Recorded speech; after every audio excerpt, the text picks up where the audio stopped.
সবাইকে স্বাগতম আমার আজকের এই ভিডিওতে। আমি জুটন দাস আছি আপনাদের সাথে। অসংখ্য ধন্যবাদ যিনি আমার প্রতিটি ভিডিও দেখে থাকেন এবং সবসময় আমার সাথেই থাকেন এবং লাইক কমেন্টস শেয়ার করে এগিয়ে যেতে সাহায্য করেন। এবং আপনি যদি আজকের ভিডিওতে প্রথম হয়ে থাকেন অবশ্যই আমার চ্যানেলটি সাবস্ক্রাইব করে নেবেন এবং বেল আইকনটি চেপে সাথেই থাকবেন। তো প্রিয় ভিউয়ার্স, আজকে আমি এমন একটা বিষয় নিয়ে কথা বলবো, যারা বিভিন্ন অফিস বা প্রতিষ্ঠানে প্রাইভেট প্রতিষ্ঠানে কাজ করেন এবং অ্যাকাউন্ট সেকশনে আছেন, এমন যে সকল আমার ভিউয়ার্স আছেন, আপনাদের জন্যই আজকের এই ভিডিওটি। তো অ্যাকাউন্ট সেকশন বা বিভিন্ন হিসাব নিকাশের কাজ যারা করেন তাদের জন্য আমি আজকে একটি এক্সেল ভিডিও তৈরি করছি। তো ওই ভিডিওটি হচ্ছে মূলত স্যালারি শিট। তো আসলে প্রত্যেকেই বিভিন্ন প্রতিষ্ঠানের স্যালারি শিট তৈরি করতে হয় অটোমেটিক। আসলে হাতে হাতে একটা একটা করে আসলে নাম্বার ওয়াইজ করা বা কে কত টাকা বেতন পাচ্ছে, কিভাবে পাচ্ছে, আসলে খুবই কষ্টসাধ্য। তো আমরা যারা এক্সেল একটু মোটামুটি বুঝি তাদের জন্য আমি আজকে যে এপিসোডটি তৈরি করছি, স্যালারি শিটটি কীভাবে খুব ইজিলি একজনের তথ্য বের করে বাকিগুলো শুধু একটি ক্লিক দিয়ে টান দেওয়ার পরে আপনি পেয়ে যাবেন সকল এমপ্লয়ারের তথ্যগুলো। তো চলুন আমরা ভিডিওটি দীর্ঘায়িত না করে আমরা চলে যাই আমাদের মূল টপিকে। আমরা এক্সেল শিটটি ওপেন করে নিচ্ছি। তো এক্সেল শিটে আমি মোটামুটি একটা বেসিক আগে ধার করিয়ে রেখেছি যেন আমাদের ভিডিওটি খুব শর্ট হয় এবং যেন আমরা খুব দ্রুত তথ্যটা আমাদের আসলে যে কাঙ্ক্ষিত তথ্য সেটা আমরা পেয়ে যাই। তো প্রথমে আমি একটা লিখে দিয়েছি স্যালারি শিট। আপনি আপনার কোম্পানি এবং কোম্পানির অ্যাড্রেস এবং হচ্ছে কোন মান্থের আপনি স্যালারি তৈরি করছেন এটা আপনি উপরে লিখে নিতে পারেন। তো ধরুন আমি একটু বেসিক বিষয়টা এখানে বলে দিচ্ছি। যেমন আমার এখানে স্যালারি, আমি এটা অনেক ছোট, আমি চাইলে এটা বড় করব অথবা আপনি 2-3টা 4টা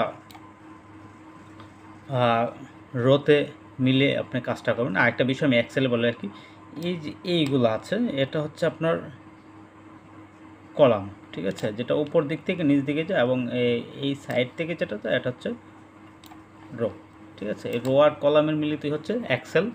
তো আমি হচ্ছে এই যে রগুলা আমি যদি চাই তো আমি একসাথে করে নিতে পারবো। তো আমরা লেখাগুলো সবসময় আসলে মিডিল করে নেব।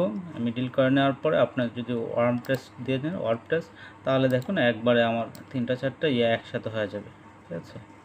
সরি, ওয়ার্ড প্রেস না, ওয়ার্ড প্রেস হচ্ছে আমার যখন বড় লেখাটা আমি একই জায়গায় ভেঙে ভেঙে আনতে চাচ্ছি তখন মার্চ করে নেব আমরা। তো মার্চ করে নেওয়ার পরে দেখুন এটা হয়ে গেছে একটা। তো এই ক্ষেত্রে আমরা যদি আবার যে এখান থেকে বর্ডার করে নেই, বাস, এটা কিন্তু একটা সুন্দর একটা হয়ে গেছে, এটার ভিতরে আছে এবং এটা বর্ডারটা অনেক, চাইলে আপনি আবার রো কলাম মিলিয়ে এটা পুরাটাও মার্চ করে নিতে পারেন, ঠিক আছে। বাস, এখন আসি এটাতে। এটাও দেখুন একটু এলোমেলো আছে, আমরা এটাকে মিডিল করে নিলাম। মিডিল করে নেওয়ার পরে আমার এখানে কিন্তু ওই যে দেখুন আমরা কি কি তথ্য নিই, সিরিয়াল, সব কিছুতে সিরিয়াল নাম্বার থাকে, এরপর নাম থাকবে, এরপরে পজিশান বা পদবি আপনি যদি বাংলায় লেখেন তাহলে তো বাংলায়ও করতে পারেন, সমস্যা নেই যারা এক্সেলে। এরপরে আপনার পদবিগুলো দিলেন, এরপরে বেসিক স্যালারি থাকবে। তো বেসিক স্যালারির সাথে সাথে আপনি house rent, transport, medical, provident fund, ঠিক আছে, ওভারটাইম থাকবে, ওভারটাইম পে কত টাকা আসবে। আবার আমার হচ্ছে নেট স্যালারি, এটা হচ্ছে আমার মেন টপিক। আমার নেট স্যালারিটা আমি খুব ইজিলি কীভাবে বের করতে পারি, ঠিক আছে। তো আমি একটু কাজের সহজ করানোর কারণে আমি কিছু তথ্য, সিরিয়াল নাম্বারগুলোর নাম, ঠিক আছে, এগুলো দিয়ে রাখছি। আমি একটুগুলো সাজিয়ে নিই। তো আমি যে পর্যন্ত করছি এটাকে ব্লক করে নিলাম এবং হচ্ছে মিডিল করা আছে, তো আর প্রেস করে নিলাম। এই দেখুন এখন লেখাগুলো একটু হয়েছে, ঠিক আছে। এখন এই যে বাহিরেরটা আসছে কিন্তু ভিতরের কোনো তো ইয়াটা ব্লক আসেনি। তো আমি যখন এখান থেকে আপনি যেভাবে দেবেন অল বর্ডার্স দিয়ে দিলে বাস,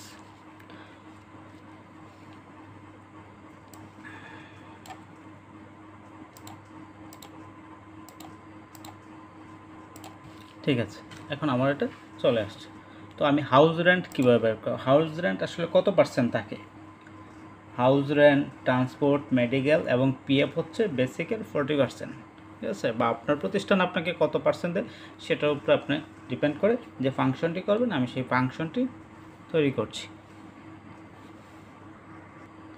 আচ্ছা, আমরা বেসিকের 40% কীভাবে বের করবো, ইকুয়াল ফাংশনটা একটু করবেন, ইকুয়াল বেসিক স্যালারি, এটাতে ক্লিক করলেই আপনার এটা চলে আসবে, ইনটু 40%, ঠিক আছে, দিয়ে আপনি এন্টার দিলেন। আমার হচ্ছে 32,000 টাকা হচ্ছে ওনার হাউস রেন্ট, যদি 80,000 টাকা স্যালারি হয়, ঠিক আছে। ট্রান্সপোর্ট সেম, ট্রান্সপোর্টে আপনি ইকুয়াল বেসিক ইনটু 40% এন্টার, ঠিক আছে। আমার সেম সবগুলোই মোটামুটি প্রভিডেন্ট ফান্ড পর্যন্ত অত ইয়ে পর্যন্ত আমার চলে যাবে। তো আসলে এত স্যালারি হয় না, আমি জাস্ট একটা বোঝানোর জন্য, বা অনেকের একশো বেশি আছে। তারপর মেডিকেল আমি একটু শর্ট করার জন্য অনেক কিছু আমি হয়তো এভাবে দিয়ে যাব, ঠিক আছে। আচ্ছা, আমি আজ হাউস রেন্ট, ট্রান্সপোর্ট, মেডিকেল এবং প্রভিডেন্ট ফান্ড আমরা বের করে নিলাম। এখন ওভারটাইমটা আসলে কিভাবে আমরা বের করব, যেহেতু এটা ডে হিসাবে আমি করছি, আমরা যে ওভারঅল ডেগুলো কাজ করি, যদি আপনি আওয়ারলি হয় তাহলে আওয়ারলি হিসাবটাই করে নেবেন, আর যদি ডে ওয়াইজ হয় তাহলে ডে।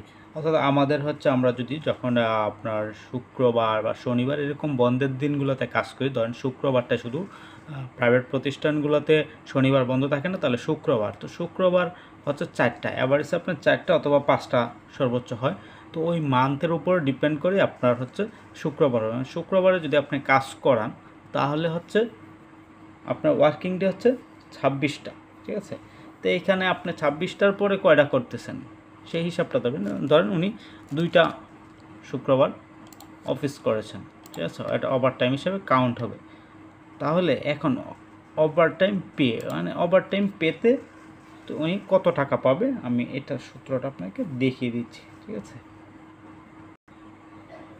আচ্ছা, আমি একটু সময় শর্টের জন্য আগেই লিখে নিচ্ছি। তো ইকুয়াল আমরা ওভারটাইম পেটা আমাদের হচ্ছে, ওভারটাইম বাদ দিলে আপনার 26টা আমি ধরলাম যে মাসটাতে আমি করছি, তো 26টা ওয়ার্কিং ডে, আর বাকি থাকে হচ্ছে 4টা, তো 4-এর মধ্যে আমাদের ওভারটাইম ডে হচ্ছে 2টা। তাহলে আমার বেসিকের উপরে বেসিক ভাগ হচ্ছে 26, কারণ 26 ডেতেই স্যালারি পাচ্ছেন 80,000, এবং ইনটু হচ্ছে এই যে লাস্ট 3 days আমার যেগুলো যে ব্লোর মতো আসছে বা আলাদা মার্ক করে আসছে, এগুলো হচ্ছে এই ডিজিটের উপর আপনি যখন ক্লিক করে ধরবেন তখনই এটা আসবে। ধরুন ইনটু দেওয়ার পরে আমি যখন এখানে ক্লিক করবো এরকম একটা আসবে, এখানে 15, ঠিক আছে। তারপর এন্টার দিলাম, আমার হচ্ছে 6,153 এরপর পয়সা আসছে, ঠিক আছে। এটা হচ্ছে ওনার ওভারটাইম। তো আমি এখানে কাজের ক্ষেত্রে একটা জিনিস বলে রাখি, আমি যে ট্রান্সপোর্ট, হাউস রেন্ট সবগুলো আমি 40 ধরেছি, আপনি 40 না, আপনার আরও কম বেশ আছে সবগুলো। 40 তো আর আসলে সব না, হাউস রেন্ট হচ্ছে 40, অন্যগুলোতে কম হয়তো 10% আছে, 5% আছে, ঠিক আছে। ওটা আপনি যে কোনো সময় যে কোনোভাবে চেঞ্জ করে নিতে পারবেন, এখানে কোনো ব্যাপার না, ঠিক আছে। জাস্ট আপনি যদি সূত্রটা পারেন তাহলে আমি প্রভিডেন্ট, ঠিক আছে, 5% প্রভিডেন্ট ফান্ড, মেডিকেলে যদি আপনি 40-এর মাঝে এখানে 10% মেডিকেল ধরেন, ট্রান্সপোর্ট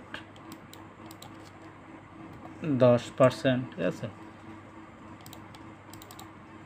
হাউস রেন্ট 20%, বাস কমে গেল, ঠিক আছে।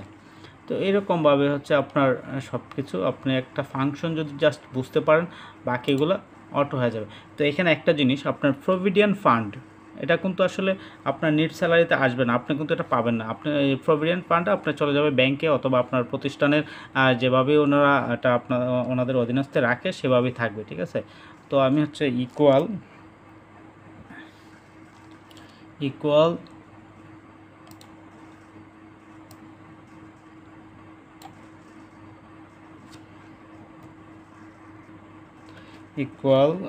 তারপর হচ্ছে আপনার প্লাস, আবার সবগুলো আপনি মার্ক করে নেবেন, ঠিক আছে, বারবার লেখার কোনো দরকার নেই। মার্ক করে নেওয়ার পরে আপনি এখান থেকে টোটাল যেগুলো আমি করলাম টোটাল আসছে আমার এগুলো, এরপর হচ্ছে ওভারটাইম, ঠিক আছে, প্লাস ওভারটাইম, ঠিক আছে।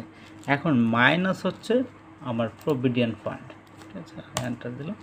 বাস, আমার এই টাকাটা হচ্ছে আমার নেট স্যালারি, ঠিক আছে। তো এই নেট স্যালারিটা এখন ধরেন আমার এই যে এক জায়গায় আমার বের হয়েছে, আমি কিন্তু চাইলে এখন বাকিগুলো অটো বের হয়ে যাবে, ঠিক আছে। এই যে ধরেন এখান থেকে টান দিলাম, আমার এখন টোটাল টাকাটা বের হয়ে যাচ্ছে এক একজনের এক একভাবে, ঠিক আছে, যার যত টাকা আসে সেম ফাংশানে। বাট এইটা পাওয়ার জন্য আপনাকে এইখানে যে হিসাবটা দিবেন, আমার আসলে 5 দিন হবে না,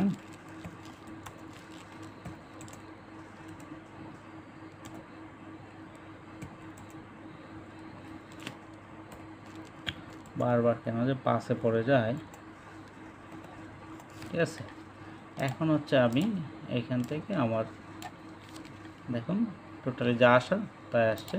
এখন হচ্ছে আমি এটা টান দিলাম, এখন কার কত স্যালারি আমার এখানে অটোমেটিক চলে আসছে। আমার কিন্তু বাকিগুলা একজনেরটা বের করার পরে বাকিগুলো এখন তো আমার এক একজন পার্সন ওয়াইজ বের করার প্রয়োজন পড়ে না, আমার অটোমেটিক চলে আসছে।